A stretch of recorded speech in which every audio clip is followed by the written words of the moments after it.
Du 27 avril au 27 mai, Fromage Essence vous propose de déguster leur nouvelle gamme dédiée au terroir italien. Épicerie, charcuterie, fromage et antipasti seront à l'honneur.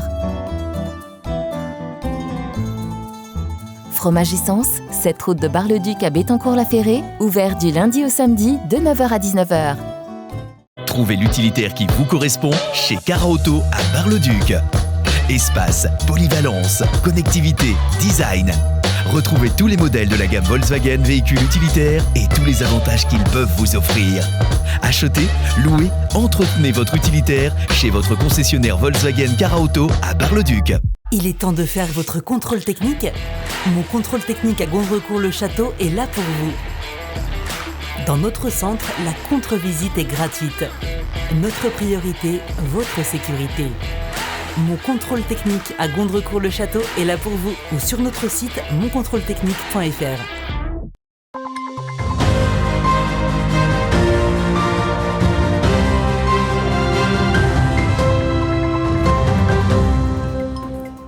Bonsoir à tous et bienvenue dans votre 15 minutes info de ce samedi 30 avril 2022. Tout de suite les titres de cette édition. Depuis plusieurs semaines, les routes de la Meuse sont le théâtre d'accidents mortels. Des contrôles routiers ont eu lieu pour vaincre ce fléau. Cérémonie officielle à Vitry-le-François puisque le dernier résistant marnais a été décoré de la croix du combattant volontaire. Le 12 juin aura lieu la 9e édition du Marathon du Der. Cette année, des nouveautés attendent les participants.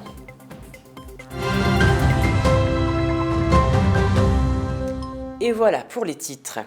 C'est un dramatique constat que révèle la préfecture de la Meuse. Le nombre de morts augmente sur les routes du département. Et afin de rompre ce dramatique constat, des contrôles routiers sont programmés dans tout le département. Ils ont eu lieu hier, sous l'égide de Madame le préfet de la Meuse. Regardez ce reportage. Le nombre d'accidents dans le département de la Meuse met en évidence une augmentation préoccupante du nombre de morts sur les routes dont le niveau n'a jamais été aussi élevé depuis 10 ans. De ce fait, plusieurs contrôles de police et de gendarmerie ont lieu dans toute la Meuse. Alors j'ai décidé ces contrôles aujourd'hui de façon simultanée dans tous les arrondissements du département suite à de nombreux accidents qui ont entraîné 5 morts depuis le début de l'année. L'année dernière, à la même période, nous étions à 2 morts. Le contrôle à Bar-le-Duc a commencé dès 18h, heure où l'affluence est importante en raison des personnes qui quittent leur travail ou bien le début du week-end.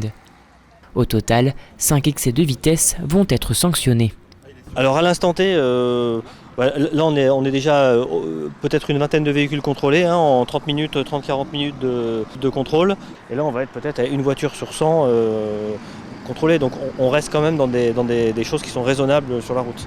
Mais très rapidement, leur présence est alertée, soit par appel de phare ou bien sur les réseaux sociaux, mais leur action reste tout de même dissuasive. Un point de contrôle police en général 10 minutes est pris et donné sur les réseaux sociaux. Donc c'est vrai que par rapport à il y a une dizaine d'années, on a tendance à réduire la taille des contrôles. Voilà. Par contre, quand on fait un contrôle de ce type, on est aussi sur une dimension prévention-contrôle de flux. Donc c'est toujours intéressant et vous voyez que malgré les réseaux sociaux, au bout d'une demi-heure de contrôle, on récupère quand même des gens qui commettent des infractions routières. Après une heure de contrôle, le flux de voitures s'atténue. Il n'y aura pas eu finalement d'autres infractions. Ce matin, le dernier résistant marnais a été décoré de la croix du combattant volontaire. Au programme de cette matinée, remise de la croix à monsieur Jean Granano, qui a ensuite parlé de ses années en tant que résistant. Puis un film sur le PSIG de Vitry qui a été présenté et suivi d'une remise de chèque de 1 800 € pour l'association Bleuet de France. Cet argent a été récolté par le PSIG grâce à la vente de 200 écussons. Monsieur Granano a longuement énuméré ses années de résistance par la suite avec humour mais aussi avec émotion. Écoutez. Alors moi je trouve que c'est très très important. D'abord parce que c'est l'occasion de montrer les relations, les bonnes relations que nous avons avec la gendarmerie de Vitry, notamment dans le cadre de la classe défense. Et puis symboliquement, comme ça a pu être rappelé par le préfet en particulier, c'est important que ce travail de devoir de mémoire puisse être transmis à nos élèves. c'est complètement logique que ça se fasse dans ce cadre-là. Et la classe défense, l'engagement des élèves dans le cadre de la classe défense doit aussi englober ce devoir de mémoire, cette transmission. Ça me paraît fondamental dans le cadre de notre action. Je pense que c'est important d'organiser ce type d'occasion pour pouvoir se souvenir des actes d'héroïsme et des actes d'héroïsme qui ont été commis par nos grands anciens. Je pense que c'est des moments dont il faut profiter. Évidemment, ces anciens aujourd'hui sont âgés, mais ils gardent le souvenir très précis de ce qu'ils ont vécu, de leurs actes de courage. Et je crois qu'aujourd'hui, c'est important que ces actes soient transmis, que ce souvenir soit transmis et qu'il puisse inspirer les plus jeunes. Et je pense que c'est particulièrement intéressant aujourd'hui parce que M. Grananos avait l'âge qu'ont aujourd'hui les jeunes qui sont au lycée ici à Vitry-le-François. Et donc je pense que c'est un moment particulièrement fort de voir cette transmission entre générations.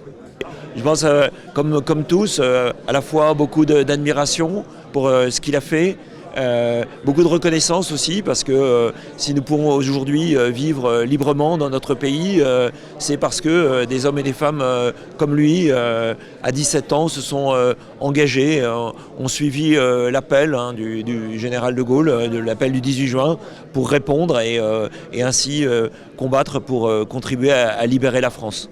Et passons à présent à l'image du jour. Belle effervescence au parc Léo-Lagrange à Vitry-le-François, dans le quartier du Hamois, où les familles, les jeunes et les moins jeunes s'étaient donné rendez-vous à l'occasion de la manifestation autour du ballon rond.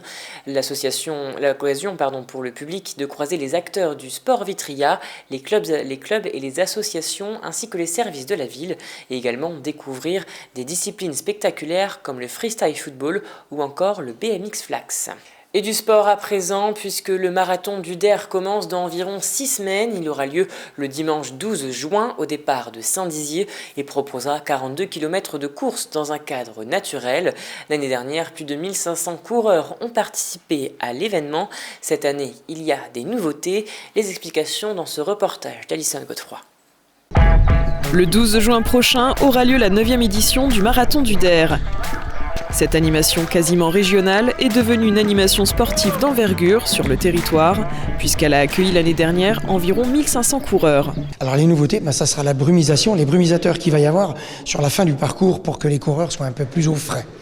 Parce que tous les ans, il fait quand même une température assez importante. Le lieu, le lac et ses paysages sont les raisons principales qui poussent les athlètes à s'inscrire. C'est le marathon dont le tracé est fait par la nature, idéal pour s'évader seul, en duo ou en quatuor. Cette course propose un parcours de 42 km. Ce marathon du Der, c'est un moment important parce que ça annonce l'été. C'est aussi un moment où des retombées économiques sont importantes pour notre territoire. Et l'idée, c'est aussi pour nous, collectivité, avec le conseil départemental de la Haute-Marne, c'est de capter ces coureurs avec leurs familles quelques jours sur notre territoire pour faire découvrir toute la richesse de notre territoire. L'association Cap d'Air, organisatrice de l'événement, a souhaité qu'un seul tarif soit proposé sur chaque course. Le top départ sera donné à 7h45, départ de la course avenue de Belforêt-sur-Marne à Saint-Dizier. Les coureurs se dirigeront en direction du lac du Der. Je vais participer au marathon en duo, donc à deux.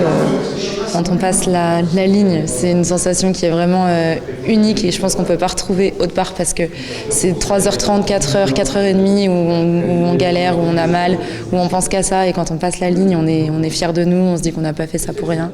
A noter que 8 ravitaillements accueilleront les coureurs tous les 5 km pour qu'ils puissent se rafraîchir.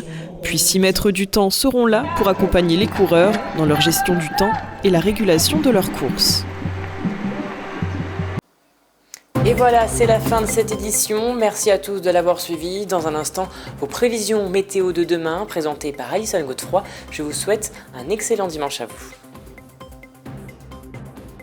Toute l'actualité qui vous concerne, à voir et à revoir dès maintenant sur puissancetélévision.fr et sur notre application mobile.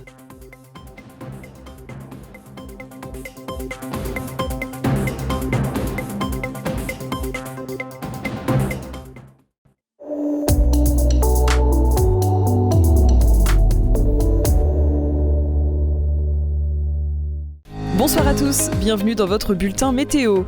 Demain, le temps sera très nuageux sur les 2/3 nord-ouest de la France. Les éclaircies seront présentes vers le sud-est, malgré des nuages accrochés au relief. Côté température, comptez 5 degrés de minimale à Lille. Pour les maximales, elles seront de 20 degrés à Toulouse. Comme d'habitude, on poursuit avec la carte de nos villes et départements. Au programme pour demain, ciel nuageux et éclairci. Il fait 10 degrés à Bar-le-Duc durant la matinée. Et l'après-midi, il fera 16 degrés à Commercy et à Vitry-le-François. Demain dimanche 1er mai, nous fêterons le travail et le muguet. Le soleil se lèvera à 6h32. C'est la fin de ce bulletin météo. Très bonne soirée avec Puissance Télévisions.